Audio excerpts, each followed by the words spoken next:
you have fulfilled it. That I want to keep something alive. No, that the important part is not this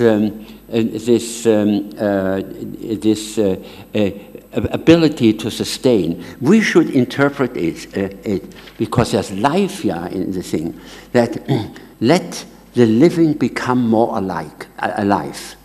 That is what is actually happened, something which continuously grows and really has it. But the question is, why does it really matter if that is only in the micro case? But that is easily explained because you have all heard the story that the wing of a butterfly can cause a typhoon, you know.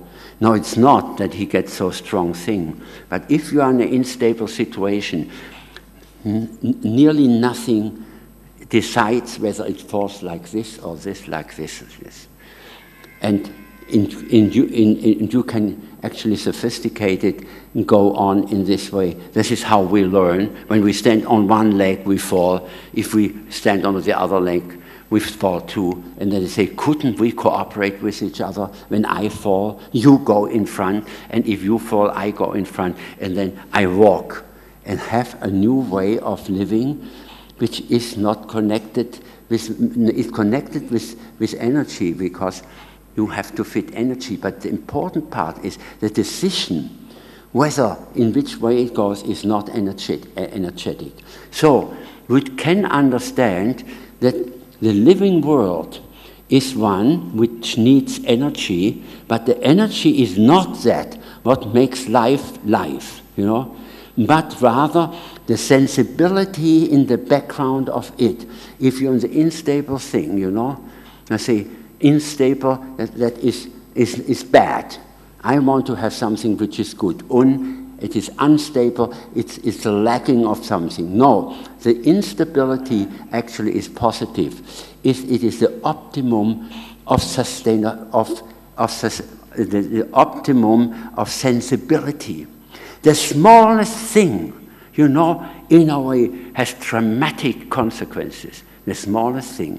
And there you see that this is the other world which we actually experience, but not which we can explain.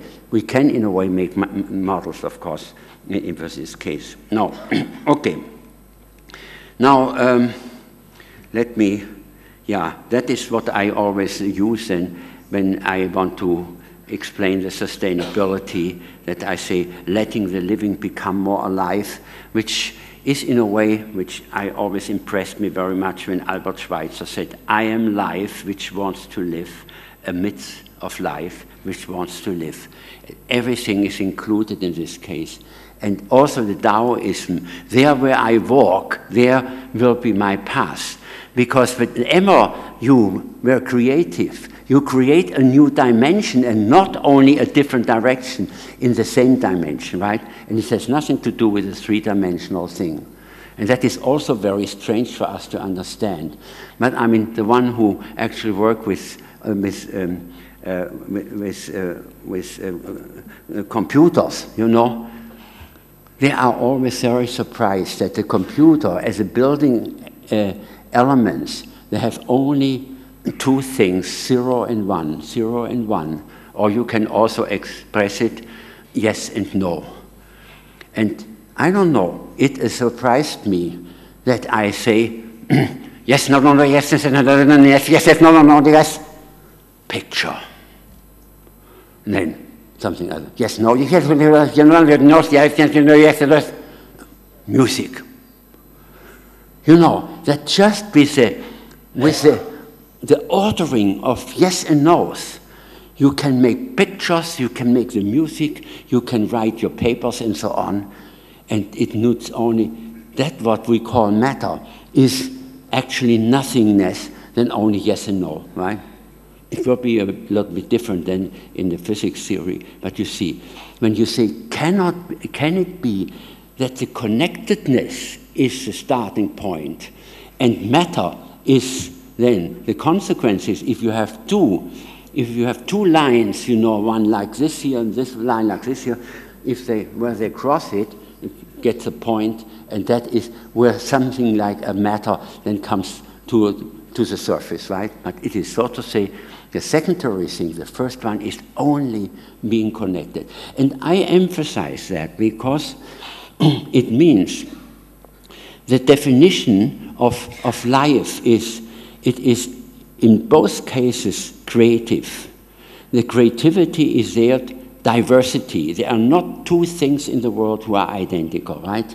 Number one. And the second one is that it is cooperative in integration. And that is in our ideas not the case anymore. We leave it out. The first one we say, yes, we can do everything there.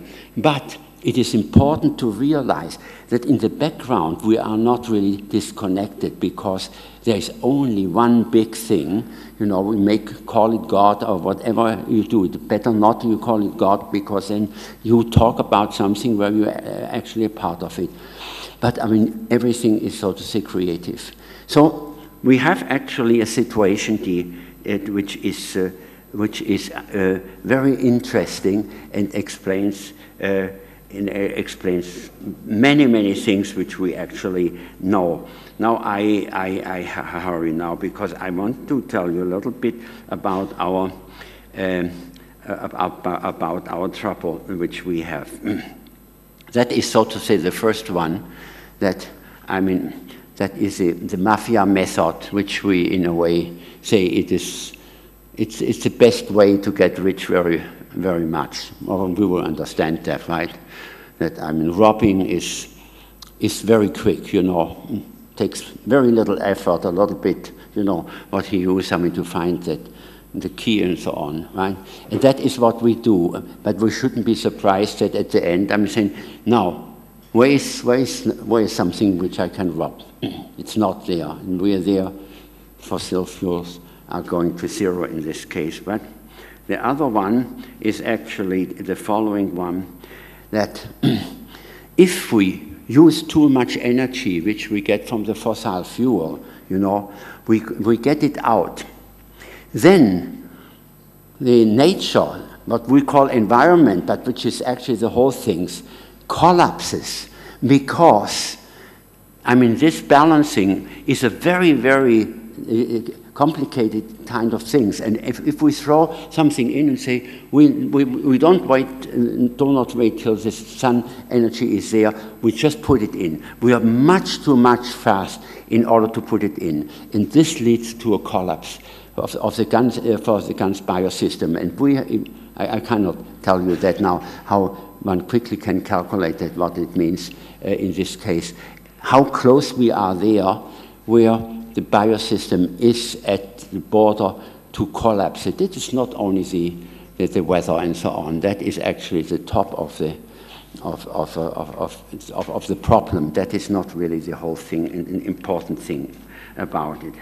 But you can calculate where is this point, and this gives you a limit. How much energy you, as your human being, can, so to say, feed in without understanding what the living part is actually balancing in this case, you know? And that comes out that we have really reached the limit. This, in a way, you can already feel. Many people talk about it. How many people, men or women, I mean, can actually the Earth's biosystem endure, right?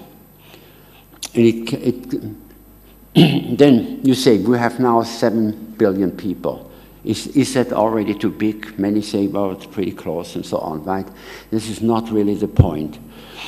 The number of people is not the point, because it only depends on what these people do. If there's 7 billion people being in bed, I mean, you can have double and nothing will change, right? No, we have actually to multiply each person with the material, with the equipment they have in order to do that what he did before by hand, you know, right? So you can ask, how many, so to say, manpower do I have in my personal use, you know? And if you calculate that, I was very surprised when I first calculated it, that this, at that time, was 6.5 billion people, that we have 130 billion energy slaves who actually do the jobs for us. 130 billion. 6.5 billion people never does matter really, right? Then we say, for goodness sakes, that cannot be. So we need actually a rule how to minimize the, I call it energy slaves in this case, right? That we can only go to that and that level, otherwise this whole thing collapses. And the level is about 110 energy slaves. That is where everything crashes in this case, right? So we have a limit. It is not the source alone which is important in this case, right? So we have to take this into account. And I will immediately tell you, because we are calculating all the time connection with carbon dioxide, right? Because I can also calculate how many carbon dioxide energy slaves are there. And then, anyway, I'll say it in a minute, we can only have 2 per person, and we have much more than that. Anyway, but turns out that, of course, I mean, the energy slave is not the same at all, but it turns out that Americans per person have 130 energy slaves per person. In Europe, we have 60. That is a little bit further back. We have not the new numbers. But I mean, it's here in India, you have 6 per person. Then you have, yes, the Chinese had, the Chinese had 10. Now, it has changed a bit, but not so much. And it turns out nobody actually should have more than 15, because that is a limit. So we have to change our lifestyles not to get over this limit. So it's not the source, because that energy is very easy when I get it from the sun. I will not go to it. I look at the new ways. I mean, in China, they're far ahead with building things because we cannot, instead of only red and blue, which the plants need, it is not fair to say, I take it away. I take the green, which is in between, which the plants cannot do because it's too hot, it is too intensive, and hence it doesn't allow that to get to the glucoses at the end. Why can't we get it and take it as that what we personally need, you know? Okay. Now, now I will jump, because I want to go actually in that that is only where you see, how many energy slaves where they are, and how wrong it is when one says that America, the US and China, you know, they, so to say, with regard to CO2, with carbon dioxide, they are on the same thing. You have to calculate it, connect it with the number of people. That's the one thing, you know. And the other one is when they produce something which they sell then to America. This should be considered that the one who buys it, that he has to get this, you know. So this is, they do very bad calculations. I know. Yeah, I will quickly go now to the nuclear power. I don't want to jump over that because it is very, very important, because everybody is talking about it. And it is actually so easy, the answer. I don't understand. It's really something so obvious what you do, that let's get rid of it as fast as possible, right? And it has not only to do with Fukuyama and so on, what is there.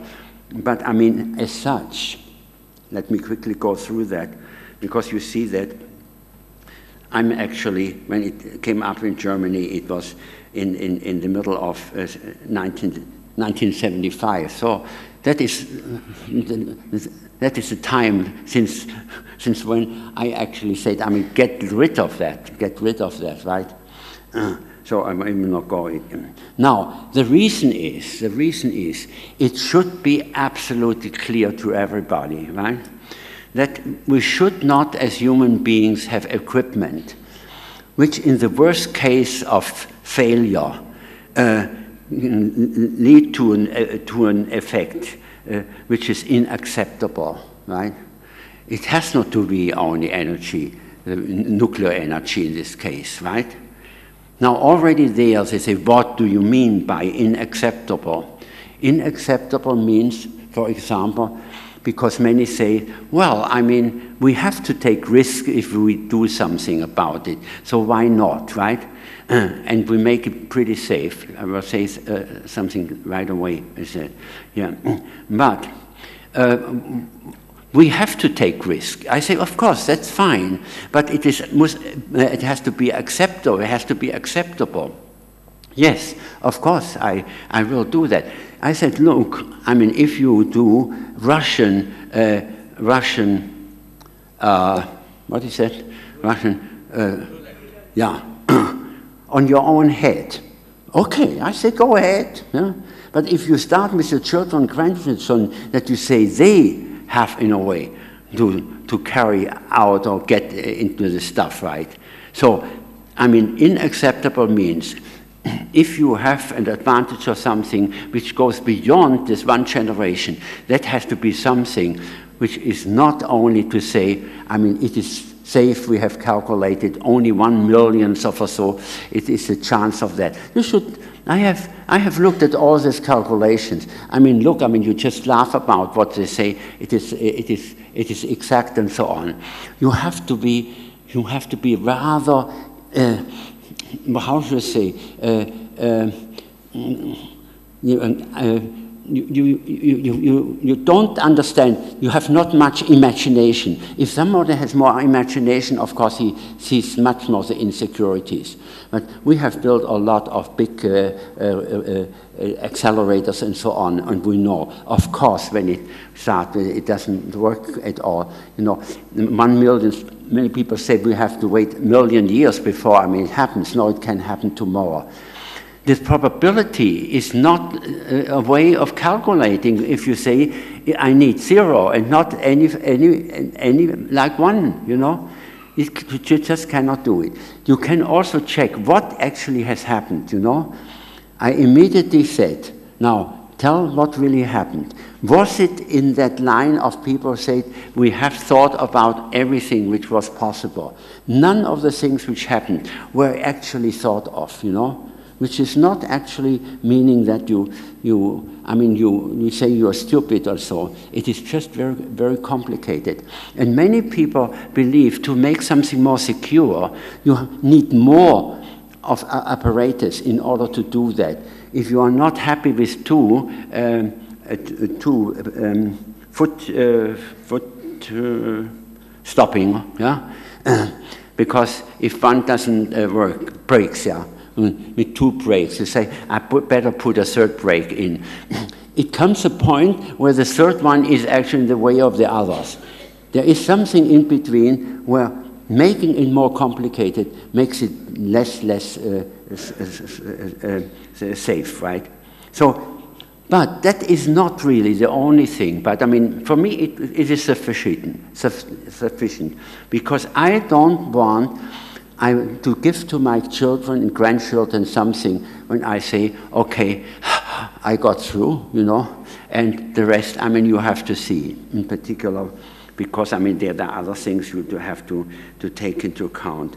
You know all about the radioactivity and so on, which we try then to calculate and to be sure that we have built in such a way, then if something happens, I mean, the radiation stays into a certain part of it, which we can, in a way, catch up and so on.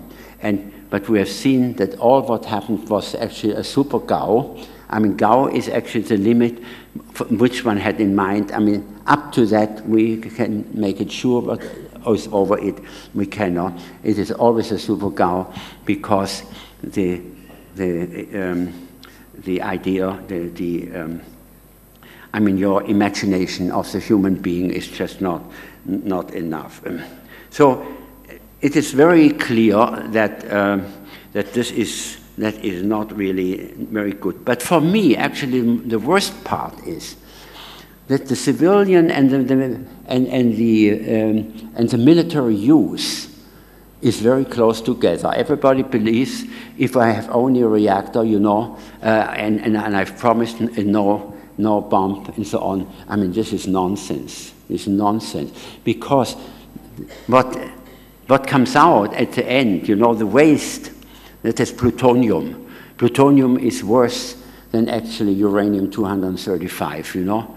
And we have so much because we don't know what to put it, you know. I mean, also you have heard that with Fukuyama, you know. They had it there stored over 20, 30 years because they didn't know where to put it because of plutonium mainly, but other radioactive things. They got a lot of money for each one in order to get an idea to do it, but they have not an idea spent on that because they say we can use the money for others to get rich. So we do that, and if once we come to the limits, I mean, of course, it cannot be more than $2 billion or so, but they have not the slightest idea how to get rid of it, and that is now in the situation we are really in there, you know. And then, okay, I mean, this is lies with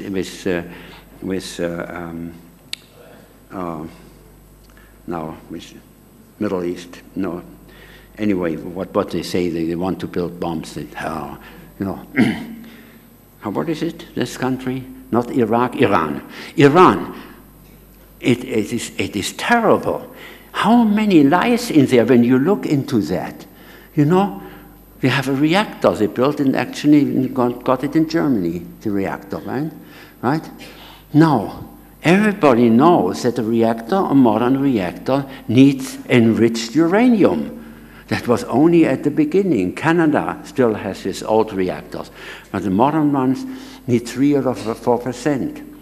So, of course, Iran wanted to run a reactor that was allowed, you know. No, you're not allowed to do it.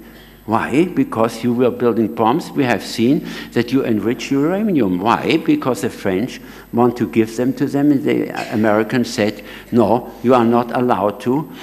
And then Iran said, and then I have to get to 3 and 4% myself, right? You know, I mean, it is anyway, it is so dreadful, the whole thing, that, I mean, I find it so horrible because I know all this kind of dangers, and they do like they do not know whatsoever, you know. North Korea, have you heard about enriched uranium there? No. What happened? They got the reactor from Canada, so they didn't have the enrichment problem. They have to